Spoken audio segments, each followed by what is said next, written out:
নমস্কাৰ বন্ধুসকল, আপোনালোকক স্বাগতম জনাইছোঁ আছামিজ হেল্পাৰ ইউটিউব চেনেললৈ।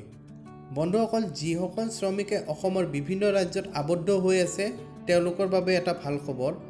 ভাৰতীয় ৰেলৱে বিভাগৰ পৰা টুইট যোগে পীয়ূষ গোয়েলে জনাইছে যে যিসকল শ্ৰমিক বিভিন্ন ৰাজ্যত আবদ্ধ হৈ আছে সেইসকল লোকক নিজ নিজ ৰাজ্যত নিয়াৰ বাবে শ্ৰমিকসকলৰ লিষ্ট আৰু তেওঁলোকৰ গন্তব্যস্থান জিলা কালেক্টৰক প্ৰস্তুত কৰি ৰাজ্যসমূহৰ ৰেলৱে বিভাগৰ নোডেল অফিচাৰক আবেদন কৰিবলৈ অনুৰোধ জনাইছে।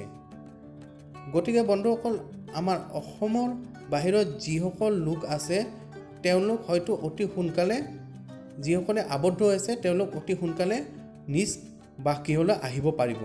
বন্ধুসকল, আশা কৰোঁ যিসকল লোক লকডাউনৰ এই সময়ত আবদ্ধ হৈ আছিলে তেওঁলোক অতি সোনকালে সুস্থ শৰীৰে যেন নিজ ঘৰলৈ আহিব পাৰে। যদি ভিডিঅ'টো ভাল লাগিছে তেন্তে লাইক কৰক আৰু চেনেলটো ছাবস্ক্ৰাইব কৰি ল'ব যাতে এনেধৰণৰ ভিডিঅ' আপুনি পাই থাকে। ধন্যবাদ।